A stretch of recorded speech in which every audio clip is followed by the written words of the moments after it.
à Éric Pantou, qui est chercheur associé au Centre d'Histoire, Espace et Culture de l'Université Clermont-Auvergne, collaborateur du Métron, responsable du groupe Mémoire ouvrière de l'Université populaire et citoyenne du Puy-de-Dôme, auteur de plusieurs études sur Michelin et l'histoire sociale du Puy-de-Dôme, ce qui nous ramène directement d'ailleurs à ce qui précède, puisque lui, il va nous parler des réactions ouvrières du mouvement ouvrier dans le Puy-de-Dôme dans cette période. Et je tiens à saluer le travail tout à fait exceptionnel qu'il fait sur l'établissement de la réalité de ce qu'est le capitalisme dans l'entreprise Michelin. C'est un travail tout à fait exceptionnel et dans un contexte où il faut bien dire que les historiens institutionnels font preuve d'une assez grande lâcheté, son courage et sa ténacité méritent d'être salués. Et pour ceux qui n'ont pas eu l'occasion de lire, je signale l'ouvrage qu'il a publié, enfin qu'il a rédigé, qui s'appelle « Les plantations Michelin au Vietnam », qui est une illustration du colonialisme, de ce que c'était la politique coloniale sous la direction du patronat Michelin en à ce qu'on appelait à l'époque l'Indochine. Voilà.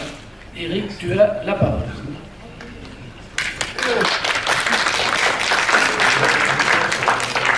Alors ça, c'est pas mes photos, donc ça, il faut que je coupe. C'est à Patrick. Non. Alors je sais pas qui c'est la communication de ce matin sur la Loire, donc il faut que je coupe ça. Voilà. Alors, très bien. Alors d'abord, je tiens à remercier Jean-Louis pour la gentillesse de ses commentaires à mon propos. Et puis évidemment, je tiens à remercier les organisateurs du colloque, que ce soit le CHS et puis le syndicat de la CGT et Bruno en particulier pour tout le travail qui a été fait et pour l'initiative qui est remarquable qu'au niveau de ce département on soit en mesure de faire un colloque de cette tenue. Je crois que il faut vraiment le noter et l'apprécier à sa juste valeur. Alors moi je voudrais donc aborder la question dans le Puy-de-Dôme. On l'a vu à travers plusieurs des exposés précédents et aussi on le verra à travers les suivants, l'écho de la révolution russe ne s'est pas manifesté de la même manière partout et de la même manière et en même temps.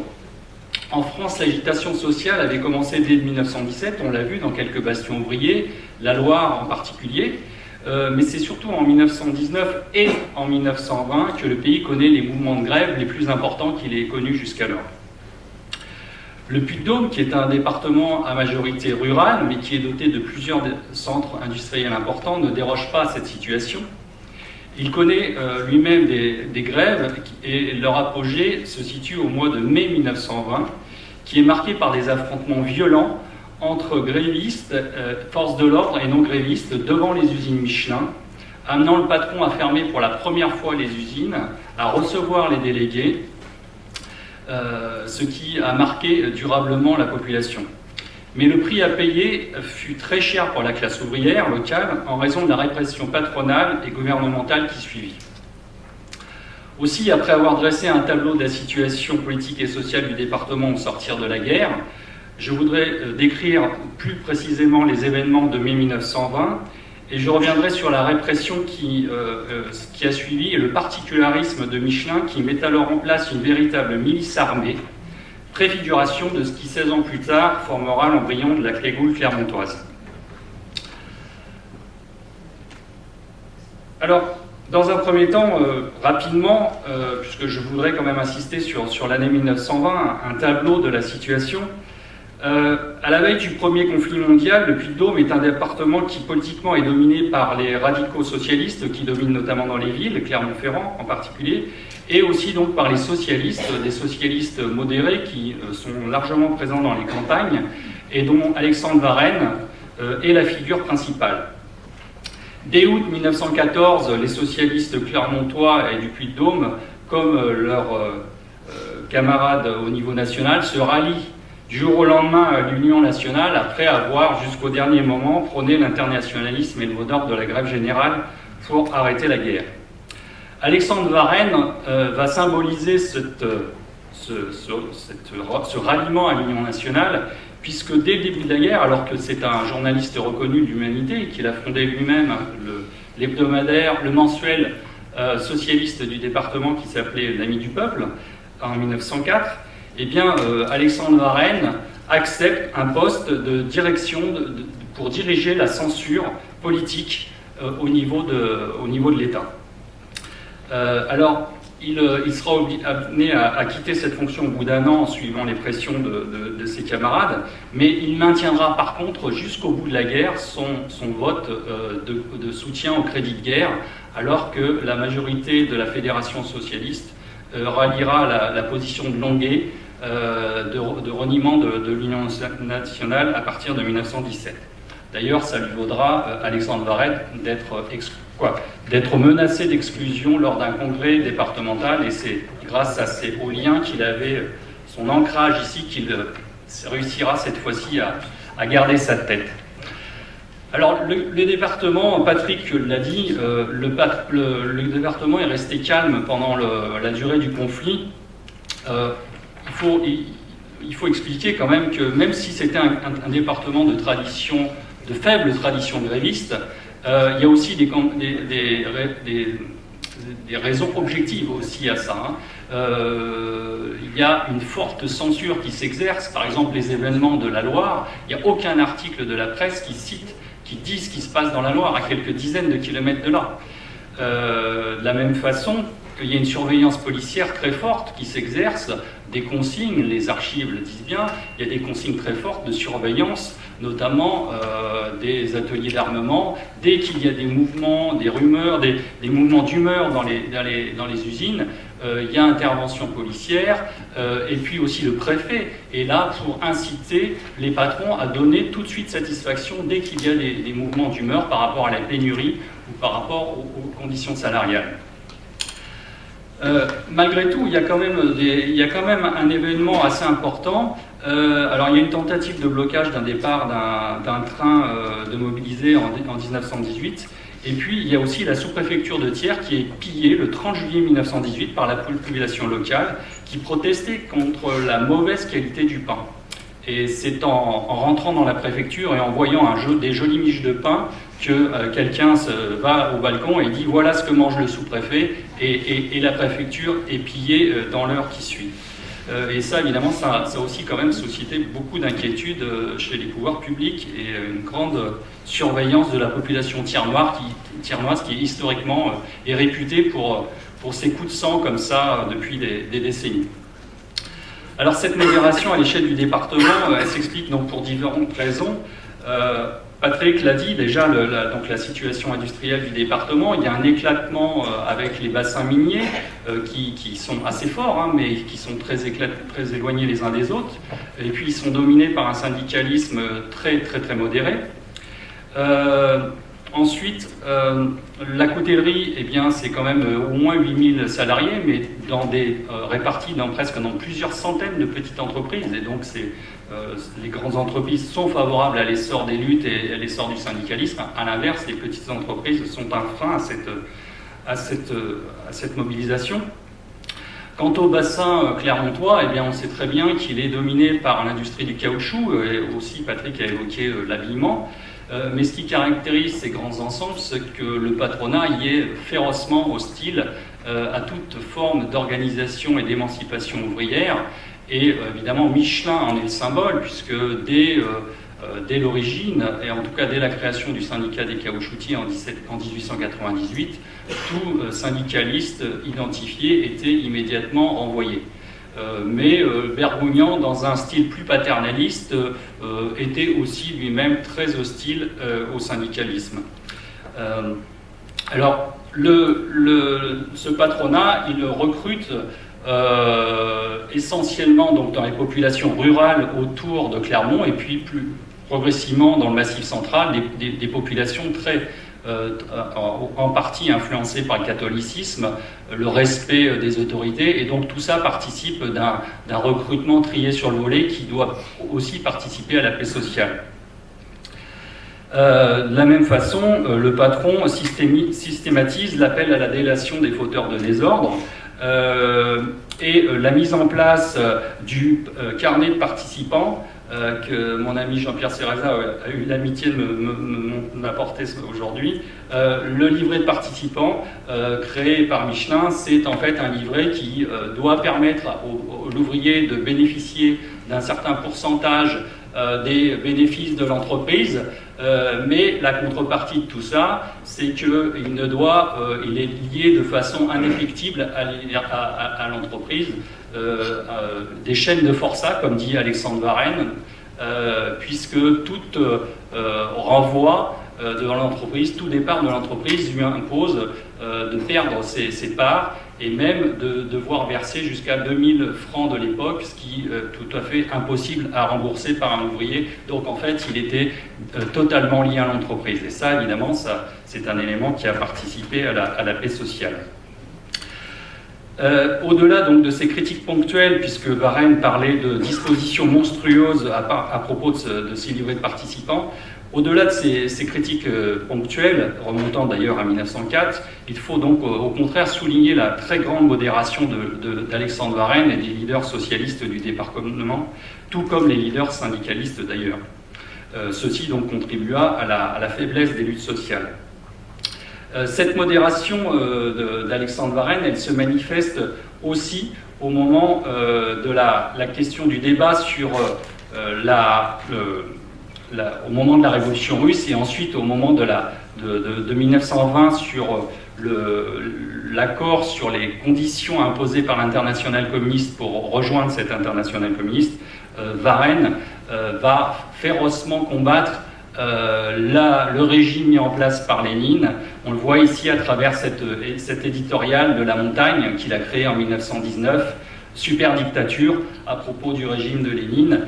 Et tout au long des mois qui précèdent le vote de la Fédération, La Montagne va se faire le porte-parole d'un discours extrêmement hostile, non pas à la révolution en tant que telle, mais au régime soviétique. Et donc la Fédération votera à plus des deux tiers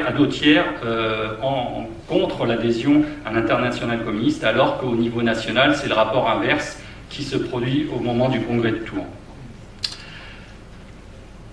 Alors, au niveau syndical, le rapport de force est encore plus défavorable pour ce qu'on a appelé les minorités révolutionnaires, puisqu'ici, un seul syndicat s'est prononcé pour l'adhésion à l'internationale communiste, c'est le syndicat des enseignants. Les enseignants feront partie notamment des gens qui formeront le Parti communiste dans le Puy-de-Dôme, tout comme un certain nombre de cheminots en 1921. Malgré tout, l'écho des grèves et de la contestation de la ligne de Léon Jouot, la ligne réformiste dont on a parlé ce matin, elle ressurgit dans le Puy-de-Dôme, donc à travers, dès l'été 1919 et jusqu'au printemps 1920, à travers toute une série de grèves qui sont nouvelles dans un département donc, de faible tradition gréviste. Alors, il ne s'agit souvent que de grèves qui rassemblent quelques centaines d'ouvriers seulement. Ce n'est pas des grèves de masse. Mais cela étant, elles ont une importance parce que déjà c'est une rupture par rapport au passé. C'est une rupture parce qu'elles touchent des secteurs qui ne faisaient pas grève, notamment le secteur de l'habillement avec beaucoup de femmes. La maison, Patrick, je ne sais pas s'il a évoqué la maison Perronnet qui avait plusieurs centaines de salariés, essentiellement des femmes. Elles font grève en 1919 et en plus elles gagnent alors qu'elles étaient largement isolées, pas soutenues par les autres secteurs. Et ça, c'est des éléments importants qui montrent que la situation est en train de tourner. De la même façon, les ouvriers du bâtiment font grève pendant plusieurs jours et ils remportent un succès. Et ça montre que le rapport de force est en train de tourner en faveur des ouvriers. Dans le même temps, les effectifs de la CGT progressent, on l'a évoqué ici ce matin. Et symbole de cette progression, même s'il faut, je crois, être prudent par rapport aux chiffres avancés, puisque c'était des chiffres annoncés chaque année au préfet, qui faisait un recensement des effectifs syndicaux. Le syndicat des caoutchoutiers annonce 2000 syndiqués au début de l'année 1920, alors que depuis sa création, il oscillait entre disparition et reconstruction fragile avec quelques dizaines de syndiqués. Donc, en tout cas, on peut quand même dire que l'année 1920 marque quand même une forme d'apogée au niveau du mouvement syndical juste à l'après-guerre. Alors,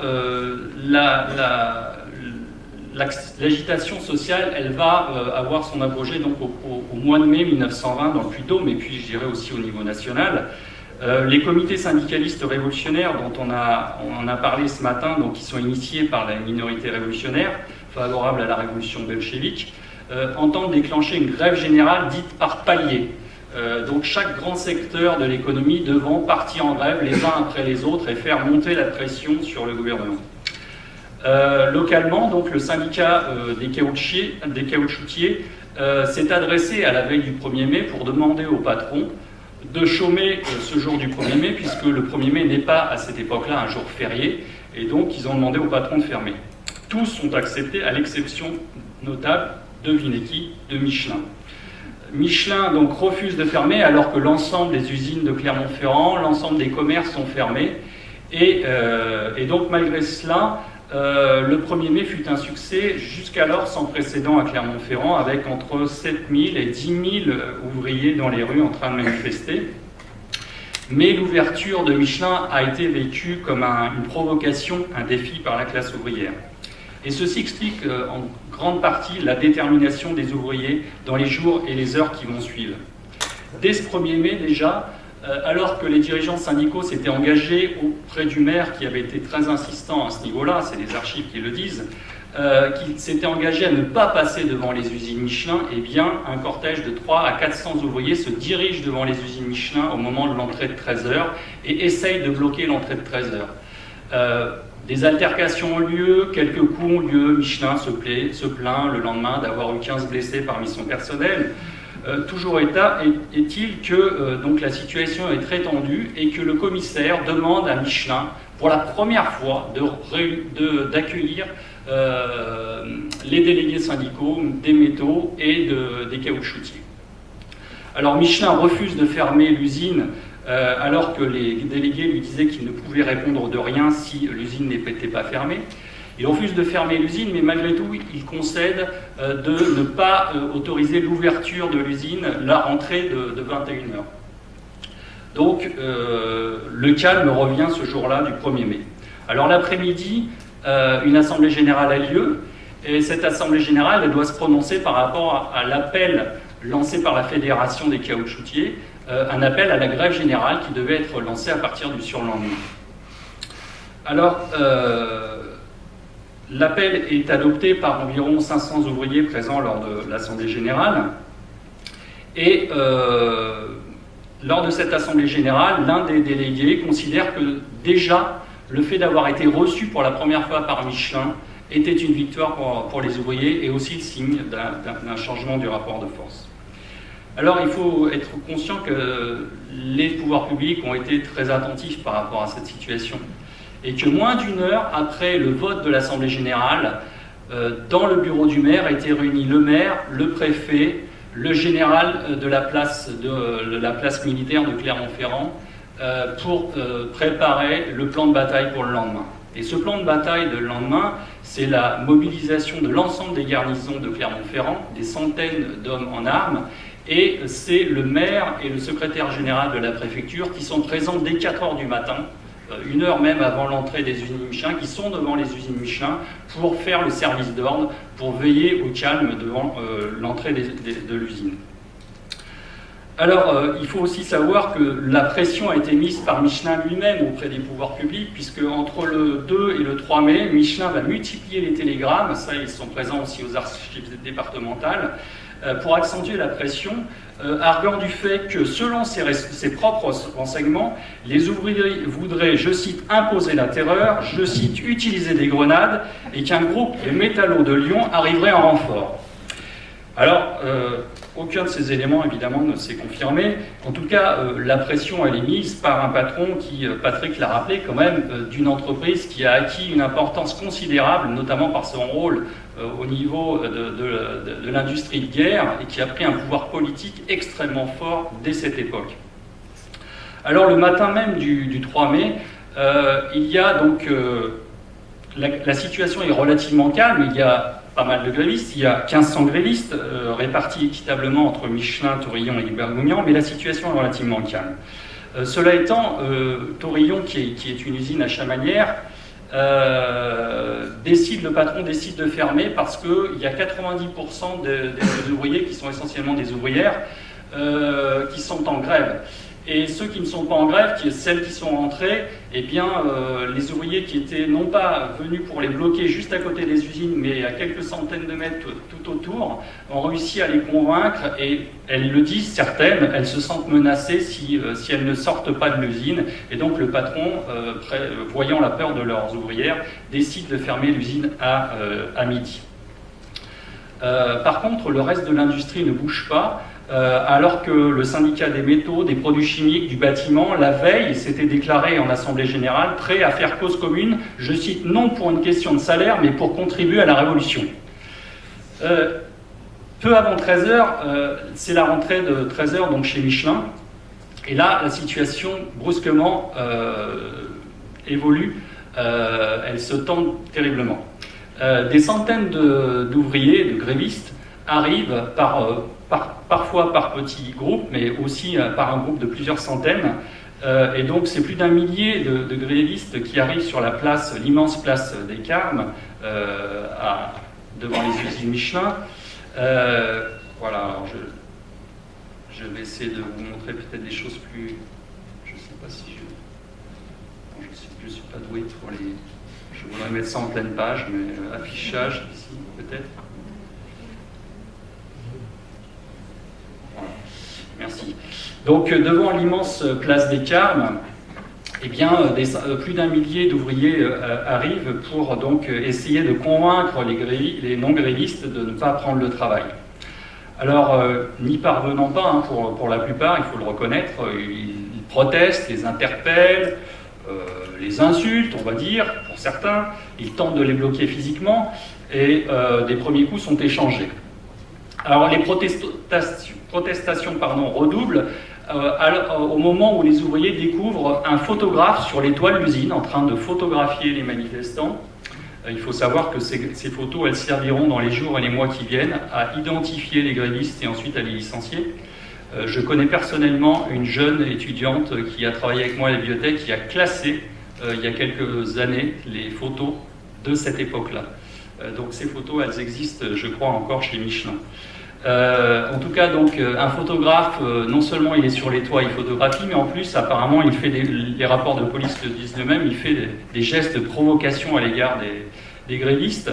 Et donc, il y a toute une série de personnes qui sont sur les toits qui provoquent les grévistes. Et ça entraîne un jet de pierre sur l'usine. Et par retour, des jets de pierre encore plus violents venant des toits, évidemment, parce que le phénomène de physique étant ce qu'il est, quelque chose qui arrive du haut, ça fait plus mal.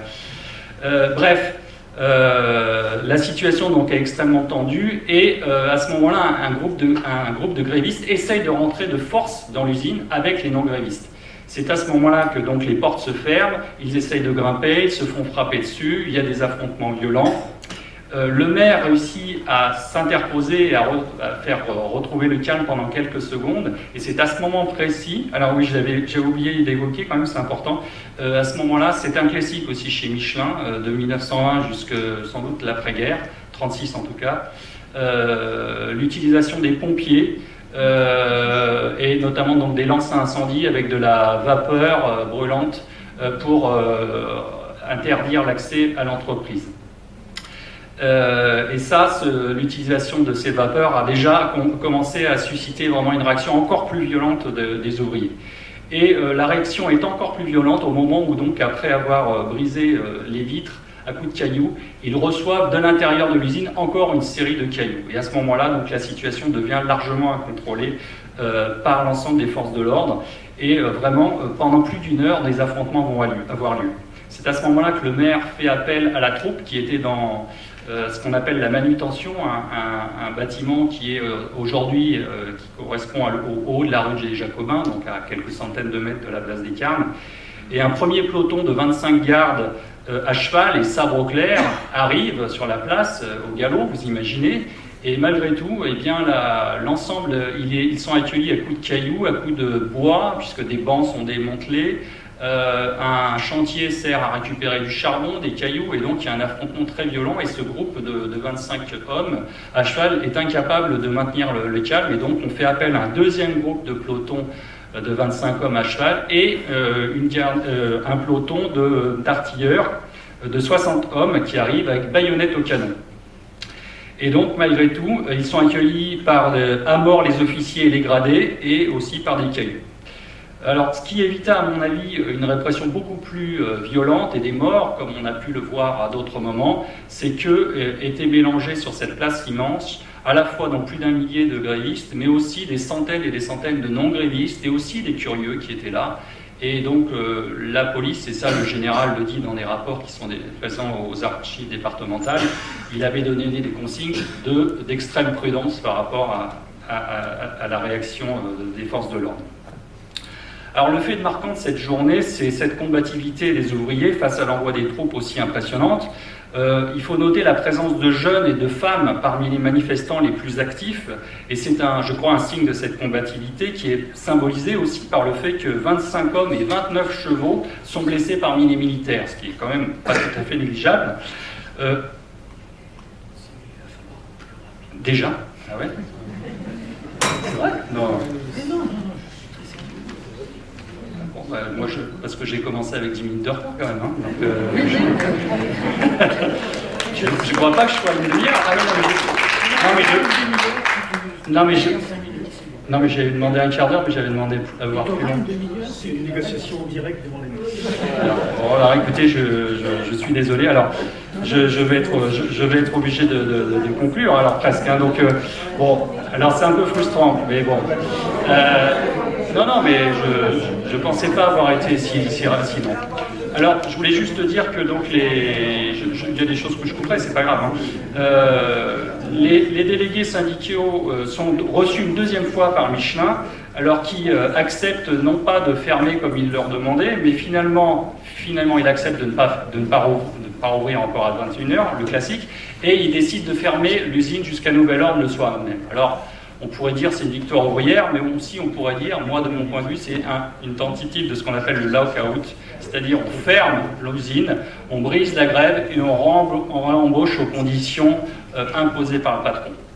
Alors ça ne s'est pas passé exactement comme ça, parce que la situation générale ne lui a pas permis de faire ça, mais c'était le lockout, c'est l'objectif en général.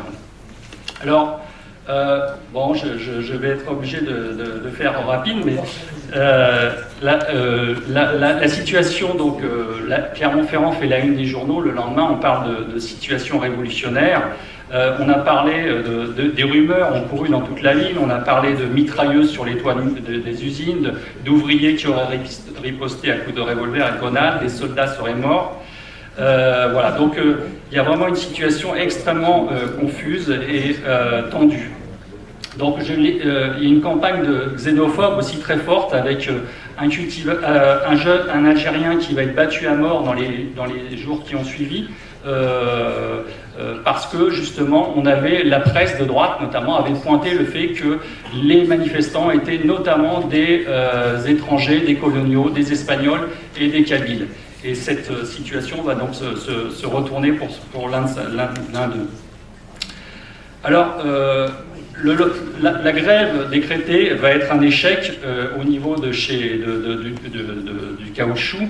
Le travail reprendra le 6 mai et quelques centaines seulement d'ouvriers auront fait grève pendant quelques jours. Alors, je voudrais juste pointer le fait qu'à côté de cette grève chez Michelin, qui a été très spectaculaire, il y a surtout eu des grèves très puissantes chez les cheminots et chez les mineurs qui ont fait grève pendant 29 jours chez les cheminots, une grève quasi unanime, et une grève unanime des 4000 mineurs du département pendant 25 jours. Ces grèves, beaucoup moins présentes dans la presse, ont quand même été très fortes. Alors, il faut insister sur les divisions syndicales qui ont existé, les critiques entre minoritaires et révolutionnaires, Et ces grèves ont été très largement critiquées par ceux-là même qui étaient amenés à diriger ses propres grèves. Par exemple, les dirigeants des syndicats des mineurs ont été extrêmement critiques après les grèves lors des congrès départementaux de la CGT contre l'appel à cette grève et contre le fait qu'il y ait eu ces grèves. Au niveau national, je rappellerai qu'il y a eu quand même 18 000 révoqués chez les cheminots, 400 militants inculpés de complot contre la sécurité de l'État. Et donc je voudrais peut-être avant la conclusion parler de la répression, parce que la répression, alors oui, j'aurais voulu... Alors la répression, je vais faire très court, je vais juste dire qu'il y a eu 45 personnes inculpées. Symbole de cette répression, une jeune femme qui s'appelle Antoinette Sabatry, 23 ans, qualifiée de mégère par la presse de droite, ouvrière Michelin, condamnée à 8 mois de prison et 2 ans d'interdiction de séjour pour violence. Son mari lui-même condamné à 2 mois de prison. L'interdiction de séjour, c'est une sanction infamante, réservée d'habitude et encore pas systématiquement aux repris de justice et aux récidivistes et aux souteneurs. Or, ici, l'interdiction de séjour va s'appliquer pratiquement de façon systématique. Un ouvrier catalan, anarchiste, étant lui-même condamné à 18 mois de prison et 5 ans d'interdiction de séjour. À côté de cette répression judiciaire, il faut évoquer donc les renvois nombreux. Chez Michelin, très difficile de l'estimer, puisque dans les mois qui viennent, il y a eu la reconduction de l'industrie de guerre en économie de paix, a entraîné des milliers de suppressions des licenciements, et donc Michelin en a profité pour se débarrasser d'ouvriers gêneurs. Chez les mines, dans les sociétés des mines, on a menacé les ouvriers de les expulser de leur maison qui appartenait à la société s'ils ne reprenaient pas le travail. La grève de la coutellerie, dans la coutellerie, le patronat a fait un lock-out de 3 semaines. Alors, pour conclure, je voudrais juste dire justement la spécificité de Michelin, et je m'excuse d'avoir été trop long.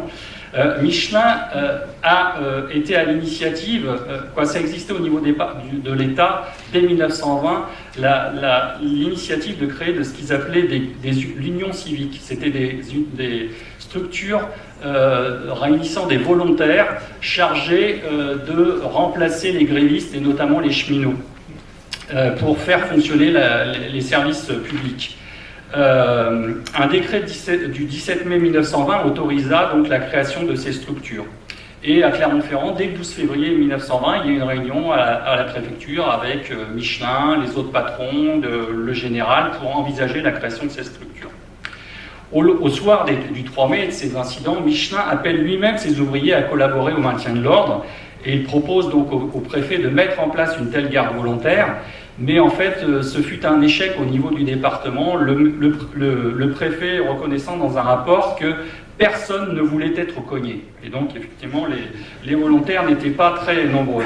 Par contre, chez Michelin, ça a été un succès durable. Il a mis en place donc, ce qu'il a appelé la garde civique, officiellement donc, créée le 26 mai, et qui comprend d'office l'ensemble des chefs d'équipe. Alors, cette garde civique se perpétua, c'est une spécialité chez Michelin, tout au long des années 20. Les hommes sont recrutés parmi les hommes de confiance de Michelin, parmi les plus forts des ateliers. Je fais une citation. « Nous sommes convoqués plusieurs fois par mois pour l'entraînement au tir et au revolver, au fusil, à la boxe, culture physique. Les heures passées à cet entraînement nous sont payées au tarif de l'usine. Bien entraînés et entretenus dans une mentalité spéciale, nous sommes spécialement destinés à mater nos frères de misère au profit du milliardaire », raconte un repenti dans la presse. Alors cette garde civique, j'insiste juste en conclusion sur ça, sa spécificité, c'est-à-dire qu'en fait, non seulement elle a duré pendant plusieurs années, contrairement aux autres gardes civiques créées en 1920, mais surtout, elle ne s'est pas contentée de protéger les usines, elle a eu une action, je dirais, offensive, un peu ce qu'on appelait le mouvement des squadrilles en Italie, c'est-à-dire le régime pré-fasciste d'avant de Mussolini, où face à la montée du mouvement ouvrier et des paysans sans terre, des véritables troupes paramilitaires attaquaient les bourses du travail, attaquaient les ouvriers. Et là, la garde civique de chez Michelin, elle se manifeste à plusieurs reprises. En 1926, un camion Michelin emmène à Issoire une trentaine de membres pour fournir le service d'ordre à un meeting avec des orateurs réactionnaires, et ça entraîne une bagarre. En octobre 27, une bagarre est déclenchée par la garde civique lors d'une réunion de la SFIO à Pérignal et Sarliève. Et la garde, elle intervient ensuite en avril 1928 pour déloger des militants socialistes en campagne électorale devant les usines.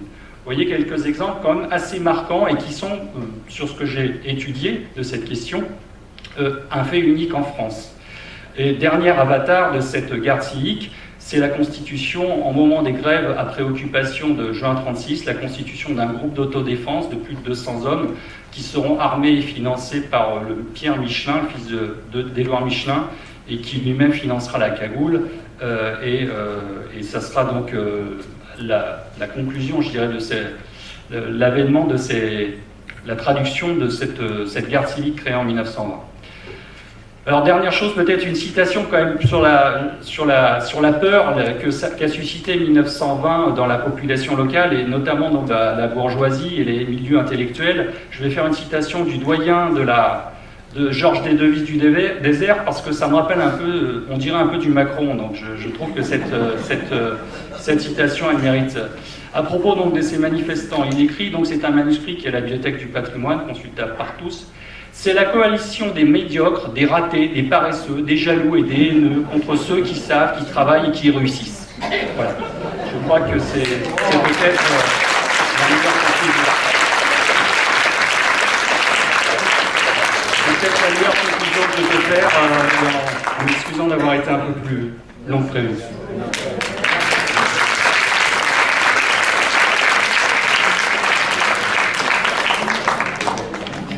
Eric, et maintenant une pause de 10 minutes, reprise à 4 heures impératives pour... Alors, par rapport...